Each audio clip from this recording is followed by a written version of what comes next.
मैंने आपको tile levelling के बारे में बताया था। उसके अंदर आपको मैंने ये बताया था कि इसमें स्पेसर कैसे इस्तेमाल करते हैं। एक के अंदर आपको मैंने ये वाला दिखाया था कि ये वाला स्पेसर इस्तेमाल कैसे करते हैं, और एक ये वाला दिखाया था। ये वाला स्पेसर आमतौर पर अंदर ही रह जाता है, ये इस वाले को आप बाहर निकाल लेते हैं, इसको भी बाहर निकाल लेते हैं। इसके अलावा भी मैंने एक और वीडियो बनाई हुई थी, उसके अंदर वो भी अंदर रह जाता है।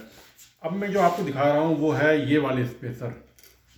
ये वाले स्पेसर आप देख रहे होंगे, इसका स्टाइल ये है कि आप इसको भी बाहर निकाल सकते हैं। ये आमतौर पे अगर हम इसको यहाँ से हटा दें तो आपको जब टाइल्स को लेवलिंग करनी होती है तो आप ये वाला एक टाइल्स, आप ज़रा इसका स्टाइल देखें कि इसके अंदर इन्होंने इसके अंदर शायद 116 इसका जो है वो है डिस्टेंस है। और आप इसको यहाँ पे रखेंगे और आप इसको जब मिलाएंगे तो ये बिल्कुल बराबर बराबर जो है आपके यहाँ पे टाइल्स लग जाते हैं, ये इस तरह।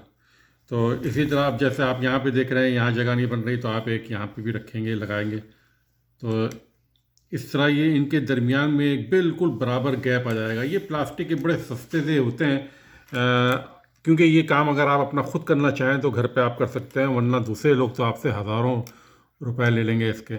तो इस तरह जब आप इसको लगाते हैं यहाँ पे, तो इसके दरमियान में आपको एक बिल्कुल बराबर का डिस्टेंस कायम हो जाता है इसके अंदर।